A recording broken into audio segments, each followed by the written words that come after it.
안녕하세요 여러분, 수익률 상승에 도움을 드리고 싶은 헬퍼입니다. 금일 진행은 이제 간단한 마감 시황 설명드리고요.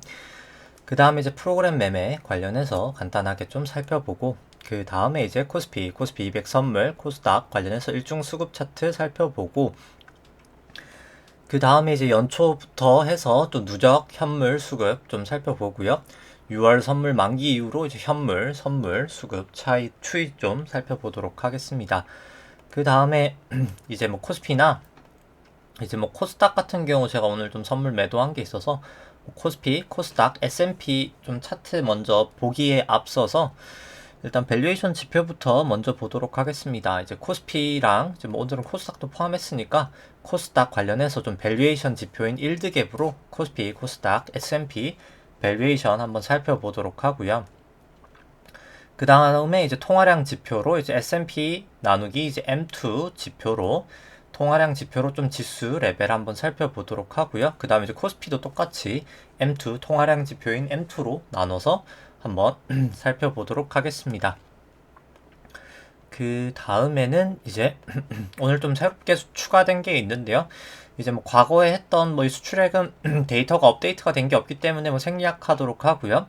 그 다음에 이제 시가총액 대비해서 월 수출액이라는 이제 지표를 통해서 수출액 대비해서 지금 코스피 밸류에이션 살펴보고, 글로벌 GDP 데이터인데요. 이제 코스피 시총이랑 S&P를 이제 글로벌 GDP로 나눈 수치를 통해서 이 수치도 조금 밸류에이션 한번 살펴보도록 하겠습니다. 그렇게 새롭게 추가한 게 이제 미국 하이힐드 스프레드인데요. 잠시만요. 하이힐드 이제 스프레드인데요. 이 하이힐드 같은 경우에는 이제 레벨 자체보다 이렇게 낮이도 중요하기는 한데, 이게 추세가 조금 더 중요해서 이제 이동평균선을 제가 조금 이 엑셀 안에 만들었습니다. 뭐 그거 관련해서 오늘 조금 살펴보도록 하겠습니다. 뭐 만들어 봤는데 이게 좀 이동평균선으로 보니까 조금 더 명확하고 조금 잘 맞긴 하더라고요, 추세가. 그 부분 조금 살펴보고, 그 다음에 이제 코스피, 코스닥 아까 요거 설명드릴 때 신용잔고 추이도 설명드리겠습니다. 신용잔고 같은 경우에 이제 사상 최고치 다시 이제 갱신을 하긴 했고요. 그 다음에 이제 코스피랑 이제 코스피, 뭐 코스닥, S&P 차트 살펴보도록 하고, 그 다음에 이제 코스피 안에 있는 내재 변동성, 뭐 V 코스피랑 뭐 필라델피아, 뭐 반도체 지수, 뭐 니케이, 유로스톡스, 항생, 상해종합, 각권, 좀 글로벌 지수들 살펴보고, 그 다음에 이제 뭐 달러 인덱스나 달러원, WTI 금, 국고채 10년, 뭐 미국채 10년 추이들 살펴보도록 하겠습니다. 그 다음에 이제 보유하고 있는 뭐 키스코 홀딩스나 이제 종목은 KT, 그리고 이제 현대해상 좀 살펴보도록 하고요. 그 다음에 이제 뭐 매도는 했지만 그냥 관심 있게 지켜보고 있는 이제 뭐 효성화학이나 CJ제일제당, 그리고 이제 DLENC, LG전자, 그리고 이제 GS가 사라졌네요. 이게 좀 잘려서 GS까지 좀 쳐서 같이 조금 살펴보도록 하겠습니다. GS가 아마 이게 좀 많다 보니까 좀 잘린 것 같긴 하고요. 네, 같이 그거 좀 상대가치 평가랑 절대가치 평가로, 이제 상대가치 평가 말고 절대가치 평가로 살펴보도록 하고요. 그 다음에 이제 오늘 화요일이기 때문에 현대차, 셀트리온, NC소프트, 게임스탑 종목들 좀 절대가치 평가랑 상대가치 평가로 살펴보고, 그 다음에 이제 오늘 생각해보니까 이제 화요일이죠. 원래 이제 월요일날 해야 되는데 이제 월요일날 방송 안 했기 때문에 좀 유동성 지표 관련해서 뭐 지급준비금이나 보시면은 지급준비금이나 뭐 재무부 일반 계정, 뭐 TGA 계정이나 뭐 연준 총자산, 뭐 연준 부채 계정이나 뭐 상업은행 예대율 같은 지표들 조금 간단하게 전주 대비해서 업데이트된 거 좀 보여드리면서 오늘 좀 방송을 마치도록 하겠습니다. 오늘 같은 경우 일단 마감 시장부터 들어가면 코스피 한 0.9% 하락이 있었고요. 코스피 200도 1.1% 정도 하락이 있었습니다. 코스닥이 조금 크게 하락이 있었고요. 한 2.9% 큰 폭의 하락이 있었습니다. 이 검은 색깔 선이 이제 코스피 200 차트고요. 이 파랑 색깔 영역이 이제 프로그램 순 매도 구간입니다. 뭐 오늘 프로그램 순 매도랑 거의 유사하게 흘러가긴 했고요. 이제 막판엔 조금 달랐지만은 뭐 프로그램 매매 주체는 이제 외국인이었습니다. 근데 뭐 규모가 오늘은 뭐 사실 프로그램 매매가 뭐 그렇게 크진 않았었고요. 마이너스 560억 정도였기 때문에 뭐 규모는 그렇게 크지는 않았었고, 일중 수급 같은 경우에는 오늘 개인이 한 5,900억 정도 뭐 개인이 계속 매수를 하고 있는 장이고, 외국인과 기관은 다 매도를 하고 있습니다. 뭐 기관 한 1,300억 정도 매도, 외국인 한 1,100억, 1,200억 정도 매도가 있었고요. 코스피 200 선물 같은 경우는 외국인이 사실 한 12시까지는 사실 거의 한 3,400억 정도 매도하다가 다시 좀 막판에 돌리면서 계속해서 좀 오후부터 되돌리면서 한 플러스 1,500억 정도 다시 매수는 순매수로 돌리긴 했습니다. 개인은 한 100억 정도 매도를 하고 기관은 한 600억 정도 매도가 있었고요. 코스닥 같은 경우에는 개인이 거의 한 1,950억 정도 매수, 외국인이 한 680억 매도, 기관이 한 950억 정도 매도가 있었습니다. 뭐 누적 수급 같은 경우에는 이제 6월 이제 선물 만기 이후로부터는 이제 현물 같은 경우에 이제 개인이 뭐 거의 한 19조, 18.5조 뭐 매우 이제 대규모로 매수를 하고 있고요. 이제 외국인하고 기관은 다 매도를 하고 있고, 특히나 이제 좀 외국인의 매도 폭이 조금 더 거셉니다. 선물 같은 경우에도 이제 외국인이 순매도 포지션 유지하고 있고요. 개인하고 기관은 다 순매수 포지션을 유지하고 있습니다. 좀 횡보를 하고 있던 개인 자체도 이제 바닥인 거 아니야 라고 매수를 하고 있는 모양새인 것 같고요. 현물을 봤을 땐 연초부터 현물은 현재 한 69조 정도 개인이 매수를 하고, 외국인 기관은 다 매도를 하고 있습니다. 뭐 상당히 수급은 개인만 사고 있는 장이기 때문에 뭐 상당히 부정적이다라고는 생각이 되고요. 뭐 더군다나 이렇게 이 연초부터 보더라도 개인이 이렇게 선물 시장에 나온 적은 없거든요. 근데 지금 뭐 개인 선물 매수 같은 경우 아무래도 다 투기적인 수요겠죠? 여기가 바닥인 게 아니야 라고 들어온 수요일 텐데, 제가 봤을 때 아마 이런 경우 이제 보통 손실이 나는 경우가 훨씬 많기 때문에 지금 추세도 그렇고 상당히 수급은 좋지 않다라고는 보여집니다. 그 다음에 이제 차트들 보기 앞서서 일단 밸류에이션 차트부터 먼저 보면은, 이 파랑 색깔이 이제 지수 차트, 이제 코스피 차트고요. 빨간 색깔이 이제 일드갭이라는 차트인데, 이 주식 안에 있는 기대 수익률이 이제 국고채 10년 채권 금리로 이제 차감한 수치입니다. 이 두 자산 간의 수익률 차이다 라고 해서 이제 일드갭이라고 하고요. 높을 때 저평가, 낮을 때 고평가인데, 뭐 19년 이후로 지금 상당히 뭐 낮은 수준에 있습니다. 뭐 증시가 좀 빠지면서 조금 고평가가 소폭이나마 해소되고 있지만은 이게 추세를 결국 따거든요. 그렇기 때문에 뭐 중기적으로는 전 좀 더 하락을 하지 않을까라고는 생각이 되고요. 하락을 하거나 아니면 좀 기간 조정을 받거나 뭐 둘 중에 하나지 않을까라고는 보여지고, 긴 시계열로 좀 봤을 때도 충분히 지금 밸류에이션 부담은 있는 구간이다라고도 이제 코스피가 보여지고요. 뭐 오늘 코스피 말고 이제 코스닥 같은 경우도 제가 좀 선물 매도한 게 있어서, 뭐 코스닥 같은 경우에 보시면은 뭐 코스닥 같은 경우는 이제 밸류에이션 같은 경우는 계속해서 사실 싸지긴 했었습니다. 그럼에도 불구하고 이제 좀 많이 내려왔다가 좀 조정을 보이는 모양새고요. 충분히 이제 밸류에이션 부담은 있는 구간까지는 왔기 때문에 저는 뭐 충분히 조심할 필요성은 있다라고 보여지고요. 코스피랑 이제 S&P 같이 돼 있는 밸류에이션 차트 보시면은, 뭐 파랑 색깔이 이제 S&P인데요. 이제 코스피보다는 S&P가 조금 더 밸류에이션 부담은 있는 상황이고, 이제 뭐 이 이유는 이제 미중 무역 분쟁 하면서 사실 좀 갭이 벌어졌었는데, 원래 이제 그런 패권 전쟁 할 때 이제 1위 국이 좀 밸류에이션이 좀 고평가를 받습니다. 뭐 그 부분에 가장 큰 영향이고, 일단 두 나라 다 충분히 일드 갭으로는 좀 밸류에이션 부담은 있어 보인다라고 생각이 되고요. 이 수치는 이제 일드 갭이 아니라 이제 이거 페드 모형이라고 하고요. 금리에 조금 더 이제 민감한 모형입니다. 국고채 10년 금리를 차감한 게 아니라 이제 나눈 수치고요. 뭐 지금 같은 경우 이제 금리가 뭐 조금 빠지긴 했었지만, 국내 같은 경우 좀 빠지긴 했거든요. 최근에 잠깐. 뭐 그럼에도 불구하고 절대적인 이제 레벨 자체가 좀 과거 대비 많이 높아졌기 때문에 또다시 이제 내려오고 있긴 합니다. 점점 좀 부담이 되는 상황이다 라고는 보여지고, 뭐 그 다음에 이제 신용잔고 먼저 그냥 같은 엑셀이기 때문에 살펴보면은, 이제 코스피 코스닥 합산 신용잔고 같은 경우에는 13일날 최근자 수치로 또다시 신고가는 아니고 이제 최고치를 기록을 했습니다. 25조 거의 한 1,000억 정도 이제 뭐 사상 최고치, 역사적 최고치를 기록을 하였고요.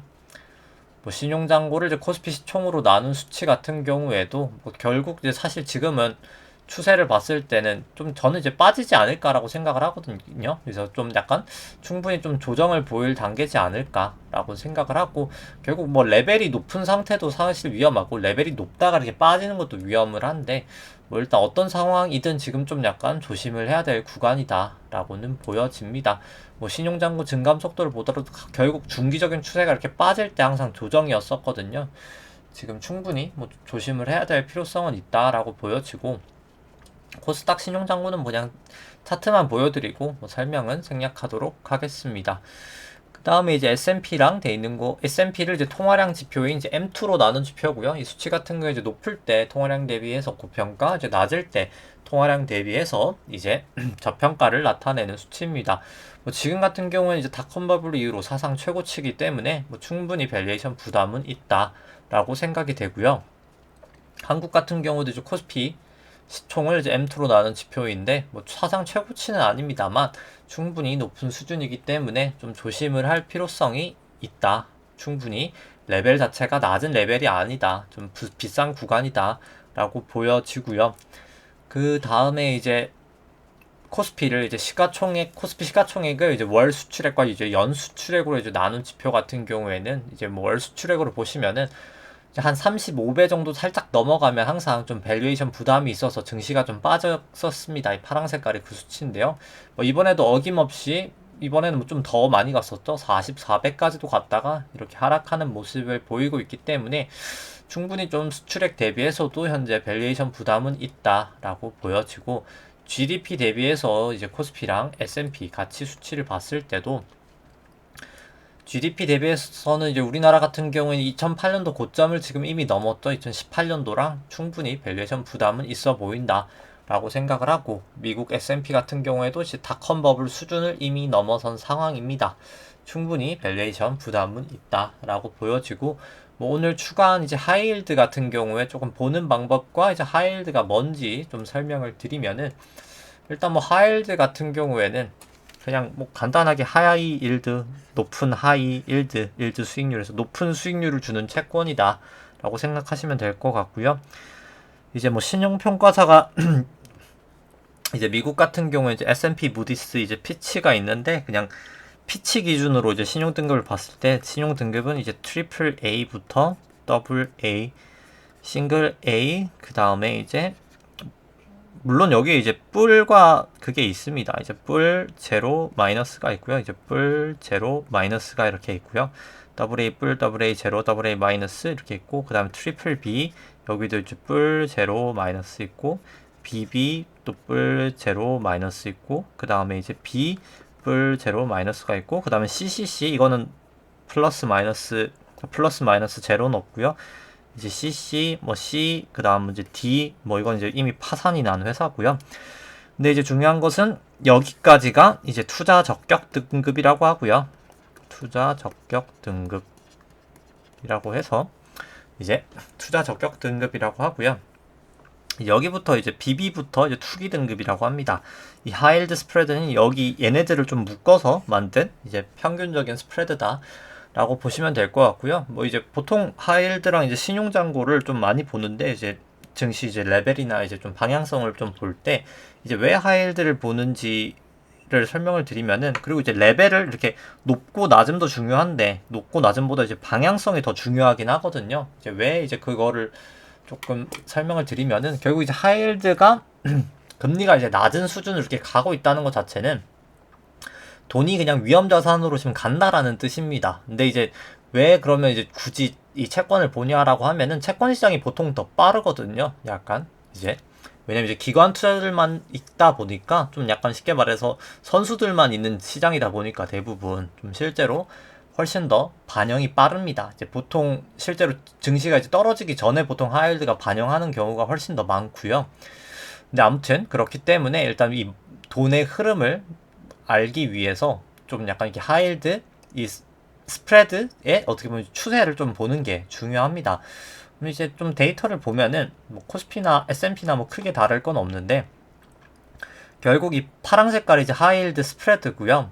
이제 높을 때 이제 결국 이 채권 금리가 높다는 거고, 높을 때 이제 결국 이제 싸다는 거고요. 이제 싸다는 거고, 이제 낮을 때 이제 비싸다는 겁니다.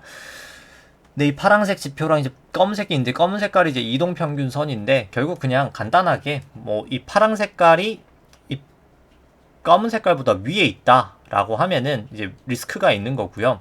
결국 주식 투자를 하기에 조금 위험 요소가 있는데 좀 약간 투자를 하면 안 되겠다라고 이제 생각해야 될 요소고 이제 이 검은색보다 이제 파란색이 이제 내려가서 이렇게 빠질 때는 투자를 해도 괜찮은 구간이다.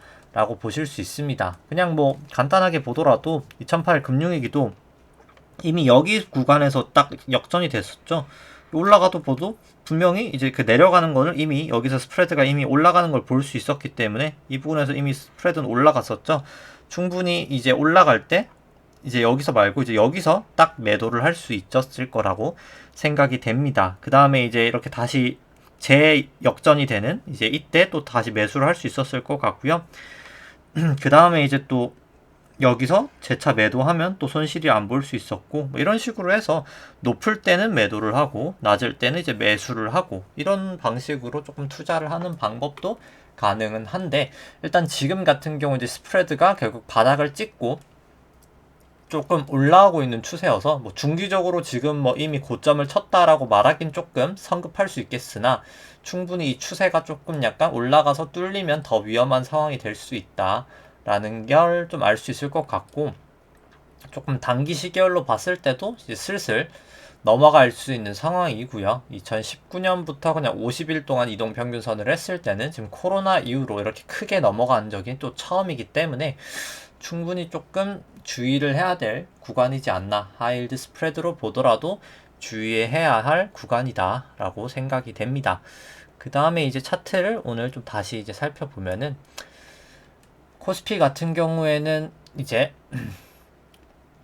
결국 뭐 이제 1, 2, 3, 4, 5 엘리어트 파동상 뭐 5파 고점을 그냥 쳤다라고 생각하기 때문에 그냥 뭐 파동 카운팅은 일단 뭐 생략하도록 하고요. 그냥 이제 엘리어트 파동 말고 그냥 이제 일목균형표로 봤을 때 이미 뭐 전환선 기준선 다 하회하고 9일, 26일 프랭스팬 뭐 다 역전이 됐고 뭐 120 이동평균선도 다 깨버렸기 때문에 뭐 추세는 충분히 하락 추세다라고 생각을 하고 뭐 궁극적으로 이렇게 올라갔다가 뭐 내려갔다가 이렇게 반등은 있겠지만은 뭐 저는 뭐 한 2600까지도 궁극적으로 좀 열어놔야 되지 않을까 충분히 생각을 합니다. 이제 엘리어트 파동 계산치 이제 한 38.2% 정도 되돌림이 있다라고 하면 한 2600까지도 열려 있다라고는 생각을 하고요. 물론 이제 여기 안에서 조금 이렇게 등락은 있을 수 있습니다. 당연히 왔다 갔다 하다가 뭐 이런 식으로 이제 가겠죠.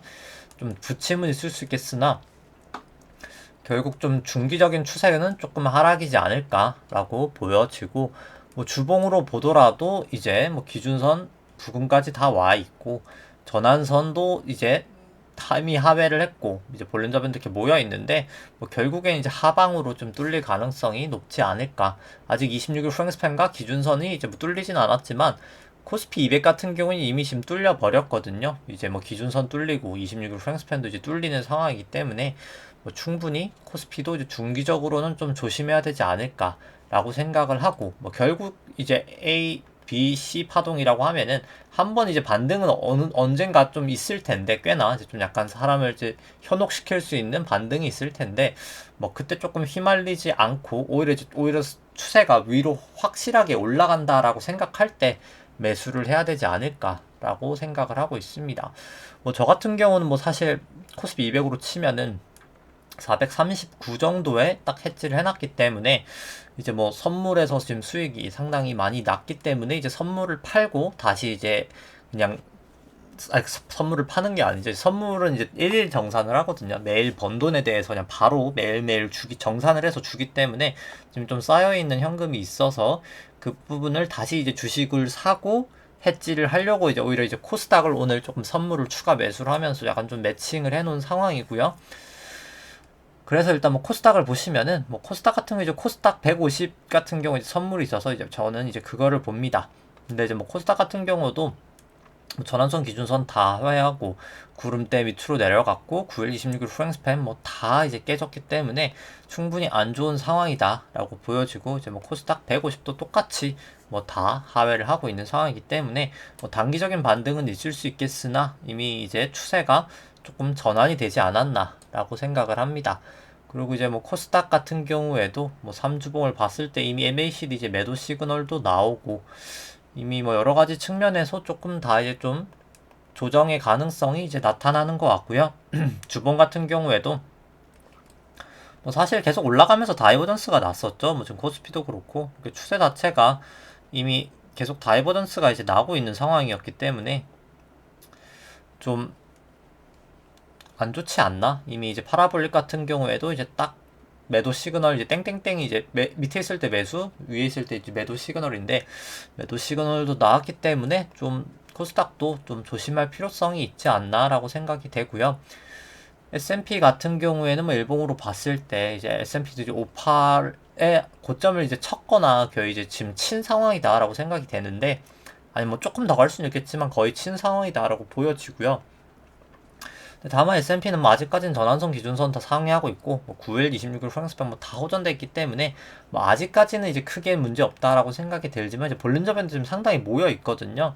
곧 위든 밑은 좀 튈 수 있어서 저는 좀 전환선이라도 확실히 깨지면 매도를 하고 늦어도 이제 기준선이라도 깨지면 매도를 해야 되지 않을까 라고 생각이 되고요. 뭐 그 다음에 이제 코스피 안에 있는 내재 변동성 V 코스피 보시면은 뭐 오늘 이제 증시 또 하락을 하면서 또 올라서면서 전환선 기준선 다 상회하고 9일, 26일 프랑스팬 뭐 다 호전됐기 때문에 뭐 이제는 정말 좀 조심을 해야 될 변동성으로 봤을 때도 충분히 조심을 해야 되는 상황이다. 라고 생각이 되고 뭐 필라델피아 반도체 지수 같은 경우에는 일단 뭐 좀 횡보를 보이고 있는데 뭐 26일 프랑스팬은 아직은 뭐 역전되지는 않았지만은 이제 9일 프랑스팬은 역전이 됐고요. 뭐 그래서 따라서 이제 기준선하고 26일 프랑스팬이 이제 역전이 되냐 마냐가 여기는 뭐 방향성에 있어서 가장 중요할 것 같고요. 니케이 같은 경우는 일본 니케이 같은 경우에는 뭐 9일 프랑스팬 26일 아직 역전됐고 전환선 기준선 다 역전돼 있기 때문에 여전히 추세는 좋지 않다라고 보여지고 볼린저 밴드도 여기도 이제 상당히 모여 있어서 곧 위든 미치든 좀 튀지 않을까라고 보여집니다. 뭐 유로스톡스 같은 경우도 뭐 좀 이제 부정적으로 이제 보이는 것 같고요. 여기서 딱 이렇게 어떻게 보면 고점 친 모양을 딱 이렇게 긴 꼬리까지는 아니지만 꼬리가 나오면서 딱 음봉이 딱 떴기 때문에 이제 이게 캔들 차트 명칭이 딱 기억이 안 나는데 일단 이게 딱 고점을 나타내는 차트거든요. 뭐 그래서 좀 조심을 해야 되지 않을까. 라고 생각을 하고 좀만 더 떨어진 파라블릭도 매도 시그널이 나오지 않을까 라고는 보여집니다. 조금 더 추세를 보고 싶다라고 하면은 뭐 결국 그냥 기준선이라도 하회하면 뭐 그때는 정말 좀 미련 없이 매도를 해야 되지 않을까라고 보여지고 특히나 이제 유로스톡스 같은 경우에는 뭐 주봉으로 보더라도 볼린저 밴드 이미 상단에 있거든요. 이 볼린저 밴드 상단에서 딱 하회만 하면 더 조심을 해야 되지 않을까 라고 생각이 됩니다. 뭐 항생 같은 경우 오늘 1.6% 크게 하락을 하면서 결국 이제 다시 빠지고 있고요. 기준선, 전환선 다 하회하고 다 역전이 돼 있기 때문에 여전히 안 좋은 상태다라고 보여지고 상해 종합도 결국 이제 구름대랑 52동 평균선 못 넘으면서 기준선 부근까지 재차 하락을 하였습니다. 뭐 여전히 여기도 추세는 좋지 않다라고 보여지고요. 각권 같은 경우도 뭐 다 역전됐기 때문에 뭐 여전히 추세는 안 좋은 상황입니다. 뭐 대부분 글로벌 증시 다 미국을 제외하고는 이제 추세가 좋지 않고 미국도 약간 조금 이제 점점 안 좋아지는 상황으로 가고 있는 것 같고요.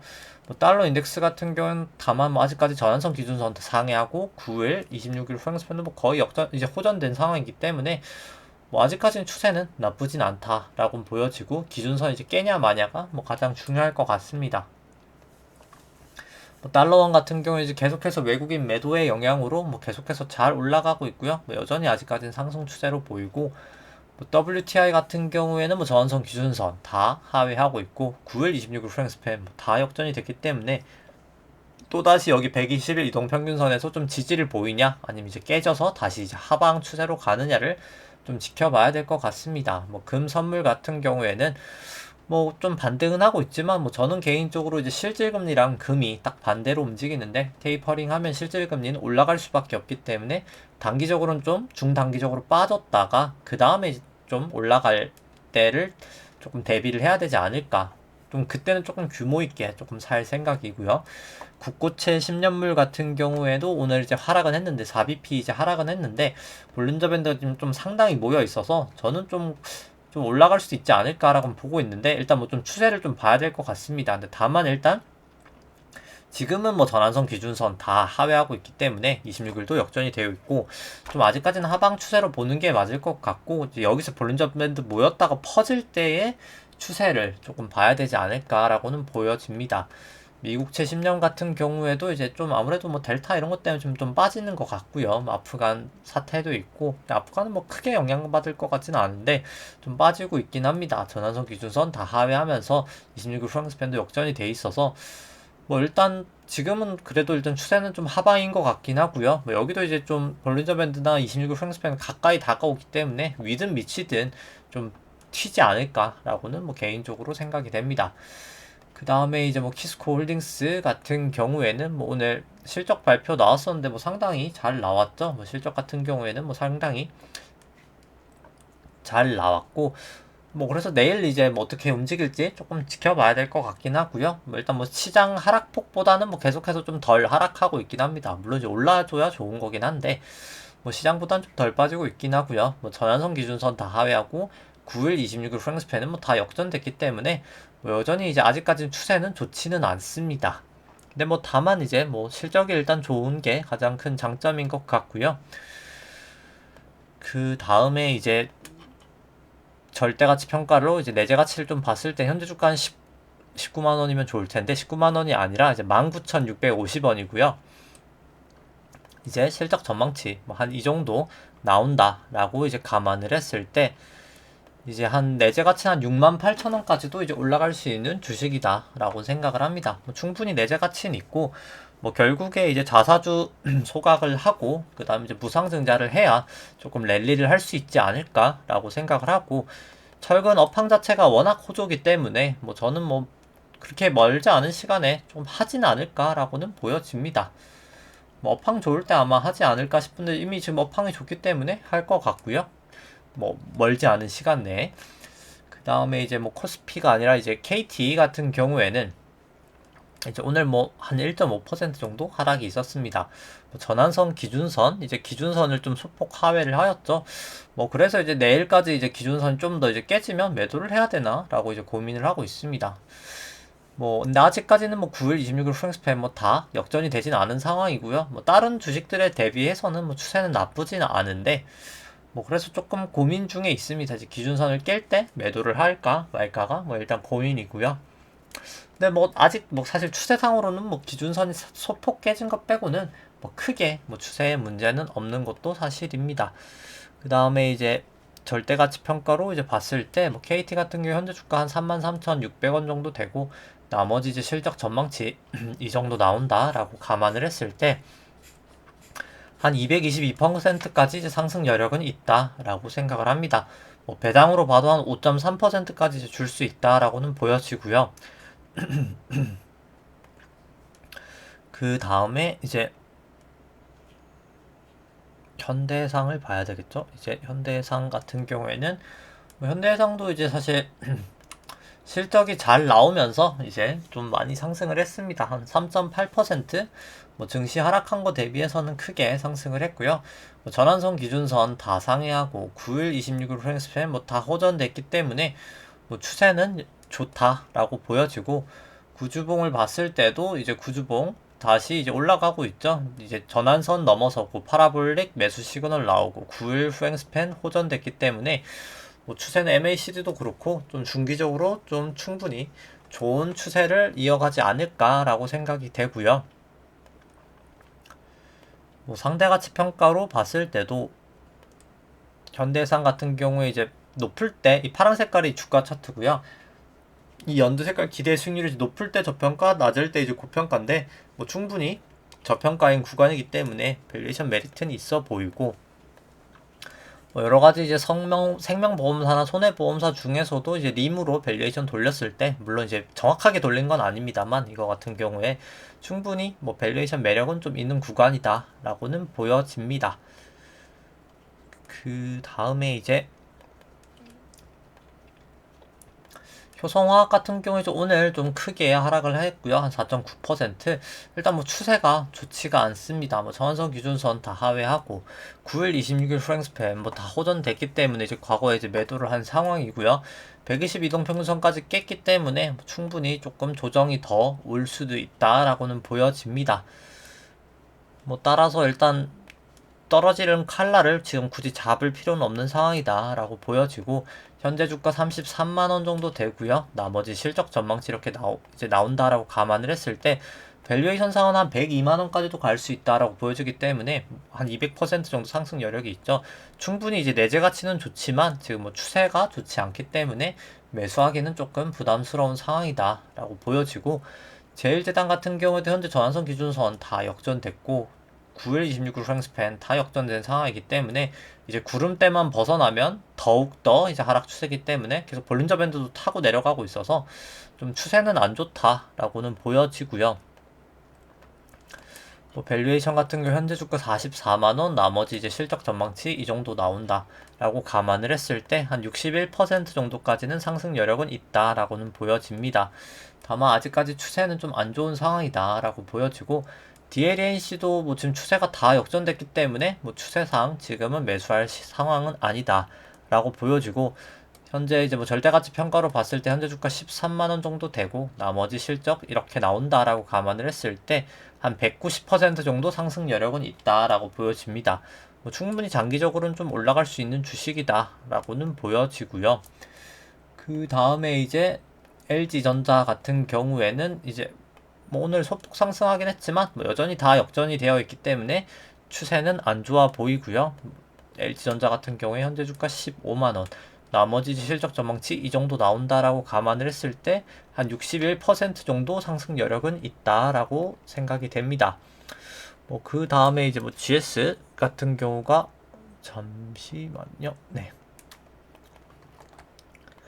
GS 같은 경우가 이제 사라졌네요. 지금 좀 잘려서 안 보이는데, GS 같은 경우 여전히 뭐 추세적으로 하락하고 있기 때문에 뭐 차트상으로는 매수를 하기에는 좀 어려운 구간이다 라고 보여지고요. GS 같은 경우에 이제 현재 주가 41,600원 정도 되고 나머지 이제 실제가 아니라 이제 추정치 정도가 실적이 한 이 정도 나온다라고 감안을 했을 때 뭐 그래도 한 153% 정도 이제 상승 여력은 있기 때문에 이 종목도 좀 관심 있게 지켜보다가, 대부분 좀 기대 수익률이 높은 주식은 추세가 다시 올라갈 것 같을 때 좀 확인을 하고 매수를 하면 되지 않을까라고 생각이 되고요. 그 다음에 이제 오늘 볼 종목 같은 게 이제 화요일이기 때문에 현대차, 셀트리온, NC소프트, 게임스탑 종목 좀 살펴보도록 하겠습니다. 절대가치 평가로 이제 현대차 먼저 살펴보면은 현재 주가 한 21만원 정도 되고요. 나머지 이제 실적 전망치 이 정도 나온다라고 감안을 했을 때 마이너스 한 67% 정도 나옵니다. 뭐 충분히 좀 밸류에이션 부담은 좀 있다라고 개인적으로 생각이 되고요. 상대가치 평가로 봤을 때도 뭐 충분히 과거 대비해서 지금 낮은 상황이죠. 뭐 그렇기 때문에 저는 충분히 조금 밸류에이션 부담은 있다라고는 보여집니다. 그 다음에 이제 차트를 봤을 때는 차트상으로도 뭐 전환선 기준선 하회하고 뭐 후행 스팬도 다 역전이 됐기 때문에 뭐 여전히 하락 추세다라고 생각이 되고요. 그 다음에 이제 셀트리온 봤을 때 셀트리온 주가 한 27만원 정도 되고 나머지 이제 실적 전망치 이 정도 나온다라고 감안을 했을 때 마이너스 한 70%, 여기도 밸류에이션 부담은 좀 많이 있는 상황이다 라고는 보여지고, 상대가치 평가로 봤을 때도 뭐 셀트리온 같은 경우는 항상 좀 고평가긴 했어서 이 뭐 한 13년, 14년 이 구간을 빼고는 항상 좀 고평가여서 뭐 지금 상대가치 평가로 봤을 때는 뭐 그렇게 고평가도 아니고 뭐 그렇게 저평가도 아닌 뭐 그런 상황이다 라고 보여집니다. 뭐 다만 좀 절대가치 평가로는 좀 고평가가 되어 있다 라고는 보여지고요. 뭐 차트상으로는 뭐 그나마 기준선 위에 있고 구름대 위에 있어서 26일 후행스팬도 호전되어 있고 뭐 크게 문제는 없을 거라고 보여지지만, 결국 이제 기준선 재차 하회하고 26일 후행스팬 다시 이제 역전이 되면은 뭐 그때는 좀 조심해야 되지 않을까. 뭐 지금은 좀 개인적으로 좀 기술적 반등이지 않나라고는 뭐 아직까지는 좀 개인적으로 생각을 하는데, 뭐 일단 추세상 일단 위로 넘어왔기 때문에 뭐 조금 뭐 정말 좀 긍정적으로 보시는 분은 뭐 추세적으로는 차트상으로는 살 수 있는 상황이다 라고 생각을 합니다. 뭐 삼성 바이오로직스 같은 경우에도 제가 뭐 절대가치 평가로는 밸류에이션 부담이 있지만 결국 이제 여기 그냥 다시 이제 기준선 넘어설 때 뭐 차트상은 살 수 있다. 충분히 이제 26일 프랭스팬도 호전이 됐고 차트는 이제 오히려 좀 좋아 보인다라고 얘기를 했었거든요. 차트만 봤을 땐 충분히 살 수 있는 구간이다라고 하니까 막 이렇게 추세적으로 사실 올라가잖아요. 결국 뭐 밸류에이션이 꼭 100% 절대적인 건 아니기 때문에 물론 이제 밸류에이션은 이제 확률을 높여주는 거죠. 이제 밸류에이션도 좋고 차트도 좋으면 당연히 안전 마진이라고 해서 떨어질 확률이 훨씬 더 낮긴 하겠죠. 떨어지는 폭도 낮을 거고요, 결국에. 근데 이제 뭐 그럼에도 불구하고 결국 추세가 가장 중요하긴 하기 때문에 여기도 지금 추세가 뭐 괜찮은 상황이다 라고 보여주고 셀트리온은 그 정도는 아니지만은 일단 뭐 다 위로 넘어왔기 때문에 뭐 차트상으로는 크게는 문제는 없다라고는 보여집니다.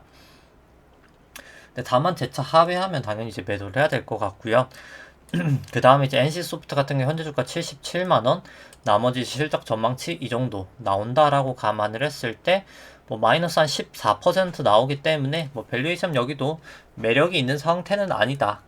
그냥 적정한 상황이다라고 보여지고, NC소프트 같은 경우에도 상대가치 평가로 봤을 때도 뭐 충분히 뭐 지금 저평가는 아니고 그냥 뭐 거의 고평가에 조금 가까운 상황이지 않나 라고 생각을 합니다. 아주 싼 구간은 아니다라고는 보여지고요.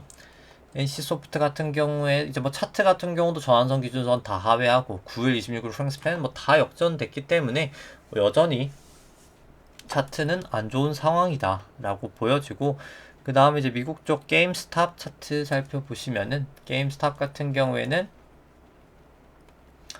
뭐 전환선은 넘었지만 기준선 하회하고 있고 뭐 26일 프랭스팬도 역전이 됐기 때문에 뭐 기술적 반등이 있을 수는 있겠으나 뭐 충분히 이제 밸류에이션 매력이 없는 주식이기 때문에 다 밈 주식들은 뭐 저는 좀 매도를 하는 게 더 맞지 않을까, 더 추세가 좋은 주식을 사는 게 조금 더 맞지 않을까라고 생각을 하고요. 뭐 오늘 거의 다 설명을 드린 것 같은데 이제 유동성 분석 관련해서 조금 이야기를 해보면은 좀 전주 대비해서 좀 업데이트된 거 살펴보면은 뭐 지급준비금 같은 경우에는 뭐 계속 양적 완화하는 영향으로 좀 올라가고 있고요. 뭐 간단해서 이 계정들 설명 같은 경우에는 뭐 제가 이제 인플레이션 관련 영상을 교육 영상에 올린 게 있어서 카테고리가 거기 좀 참고하시면 다 이제 간단하게 다 설명이 되어 있습니다. 지급준비금은 그냥 간단하게 통장에 쌓여 있는 돈이다라고 생각하시면 될 것 같고요. 뭐 지금 양적 완화하면서 통장에 돈이 상당히 많이 쌓여 있다. 뭐 4.1조 정도 쌓여 있죠. 4.1조 달러입니다. 뭐 어마어마한 돈이 쌓여 있는 상황이고 미 재무부 일반 계정 같은 경우에는 이제 아무래도 이제 부채 한도 협상 관련해서 이제 0.45조 달러 이 미만으로 떨어뜨려야 됐었거든요. 뭐 지금 0.43조 달러까지 떨어지면서 딱 목표치는 만큼 이제 떨어뜨린 상황입니다.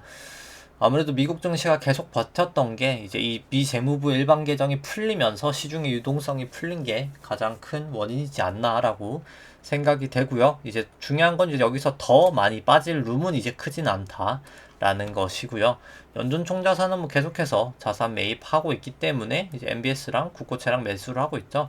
그 영향으로 뭐 계단식으로 계속 올라가고 있고 특히나 이제 코로나 이후로 급격하게 올라간 상황입니다. 뭐 결국 테이퍼링을 안 할 수 없는 상황이다 라고 보여지고 연준 부채 결정 같은 경우에는 뭐 특별하게 설명드릴 거는 없을 것 같습니다. 이제 예대율 같은 경우에는 뭐 매우 지금 낮은 상황이죠. 60% 정도 수준이고요. 결국 그냥 통장에 지금 돈이 엄청나게 쌓여 있다 라고 보시면 될 것 같습니다. 뭐 과거 같은 경우 이제 닷컴 버블 때 이 예대율이 100% 넘어가면서 실제로 이제 경기가 많이 좋았었고 그러다가 이제 버블이 온 거죠. 2008년도도 똑같이 예대율 한 100% 되면서 이제 다 고점을 쳤었는데 이번은 이제 뭐 예대율이 100%도 아닌데 제일 지금 낮은 60%? 뭐 역사 기록 이후로 지금 가장 낮은 수준이거든요. 이 데이터가 산출되는 이후로.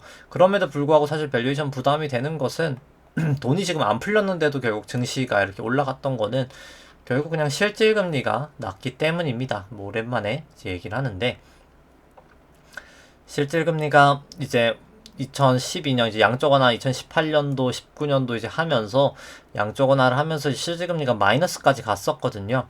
결국 실질금리가 많이 내려갔다는 게 비정상적으로 이제 금리가 많이 빠진 것이다라고 생각을 하면 될 것 같은데 이제 수요와 공급의 원칙에 의해서 원리에 있어서 이제 테이퍼링 하면서 결국 플러스로 순식간에 돌아갔었거든요. 뭐 지금 이때보다 더 낮은 이제 1% 정도 수준인데 이것도 이제 테이퍼링을 하면 결국 급격하게 이 부분까지 올라갈 거기 때문에 좀 그때 저는 좀 증시가 힘들지 않을까. 그리고 이제 지금 증시가 이제 힘든 것도 이미 이것을 조금 반영을 하고 있는 거지 않을까라고 생각을 합니다.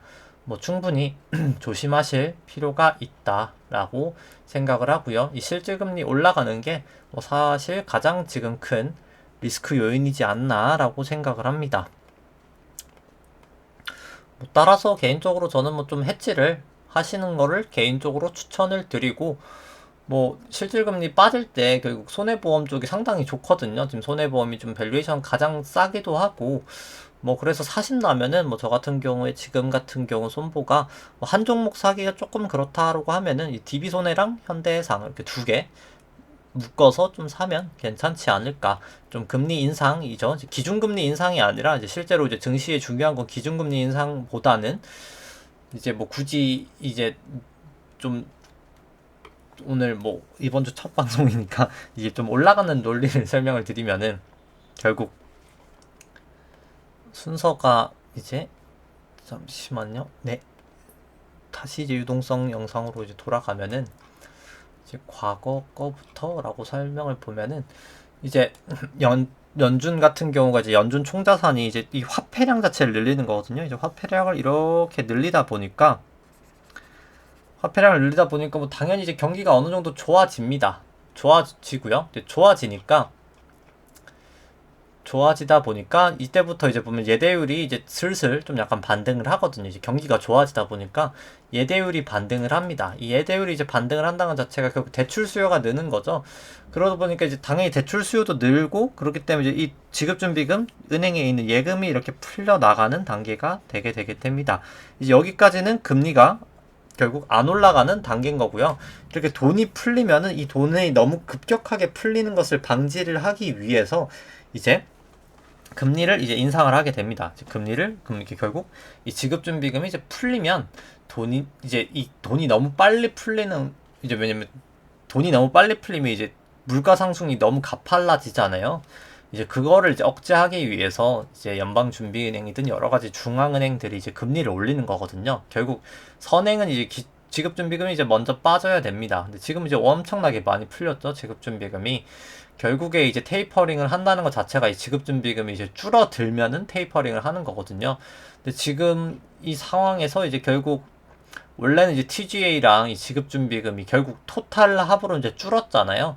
원래는 테이퍼링을 진작에 했었어야 되는 게 맞는데 이 리버스 레포라는 걸 토대로 좀 약간 인위적으로 방어를 하면서 지금 막고 있는 상황입니다. 결국은 사실 지금 진작 테이퍼링은 했어야 된다라고 보고요.